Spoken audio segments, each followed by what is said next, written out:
Very good morning, friends. So, I hope you're all doing well as well as safe. Well, in this particular month, I have been talking in terms of India's 10. I made a couple of videos on various aspects of India's 10. And today, in this particular video, I'm going to talk about the concept of going concern, what India's 10 talks about a going concern. Well, as far as a going concern is concerned, if the assumption becomes invalid, in those particular cases, the standard requires that in spite of the fact that there is no condition on the balance sheet date, it becomes still an adjusting event. Rather, I would say not only that it becomes an adjusting event, but the entity is required to make appropriate disclosures under Ind-AS 1 and also change the basis of accounting. Now, I think the crucial issue is to make an assessment whether the going concern is valid or not. So in this particular video, I'm going to take up a small little case study where we're going to make an assessment whether the going concern is valid or not. Let's have a look at a case study which requires an assessment. आज मुझे इस offer को देखकर एक बड़ा पुराना गाना याद आ रहा है, अजी ऐसा मौका फिर कहाँ मिलेगा। आज अनअकैडमी पर रात को 11:59 PM से पहले पहले आप ऐसे मौके को अनलॉक कर सकते हैं जहां पर इस वक्त अनअकैडमी पर आपके पास सभी सब्सक्रिप्शन पर आपको 20% ऑफ मिलेगा और साथ में आप इस पर मेरा कोड इस्तेमाल करें CAKB10 तो आपको 10% डिस्काउंट मिलेगा। यानी आप इफेक्टिवली अपनी सब्सक्रिप्शन पर 30% सेविंग कर सकते हैं। तो भाई सोचिए ऐसा मौका फिर कहाँ मिलेगा। इसके लिए डिस्क्रिप्शन बॉक्स में आपको मिलेगा लिंक और उस लिंक के अंदर आप CA फाइनल ग्रुप 1 की या CA फाइनल ग्रुप 2 की या बोथ ग्रुप्स की सब्सक्रिप्शन प्लान कर सकते हैं। लेकिन आज आखिरी दिन है तो ध्यान रखिएगा, आज रात 11:59 PM से पहले पहले बस रात का इंतज़ार मत कीजिए, फटाफट से इस मौके को अनलॉक कीजिए और अपने एग्जाम्स की तैयारी मजबूत कीजिए।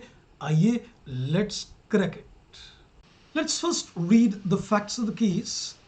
It says company XYZ was formed to secure the tenders floated by a telecom company for publication of telephone directory.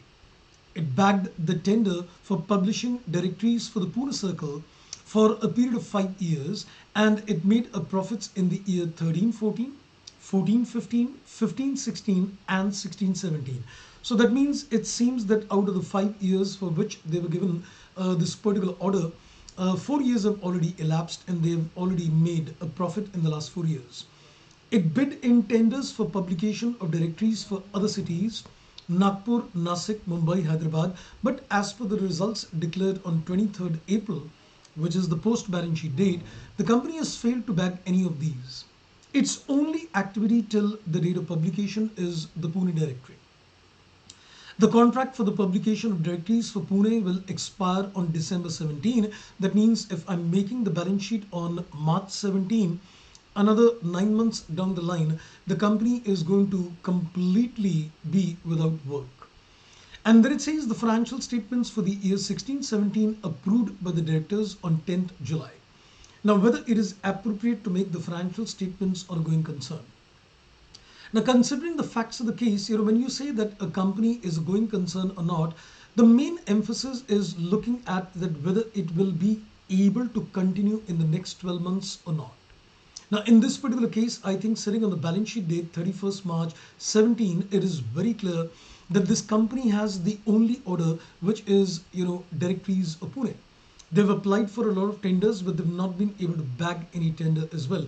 So which means that it might be forced to go into liquidation. So it may cease to be a going concern because both the factors are considered, whether you willingly want to shut down the business or you're forced to be out of business. In both cases, the going concern assumption becomes invalid. So I think in this particular case, one can appropriately conclude that yes, the going concern assumption is invalid. So we need to make changes in the basis of accounting. That's one. And we also need to give appropriate disclosures under Ind-AS 1. So at the end, of course, I would also like to add another input that we can indirectly say that if the going concern assumption becomes invalid, it indirectly becomes an exception to the fact that whether it's an adjusting event or not. Even if the condition is not there on the balance sheet date, but the condition arises subsequently, still in this particular case, I think it is definitely a case of adjusting event. Rather, I would say change the basis of accounting. That's all in this particular video. So thank you for watching. Bye bye and take care.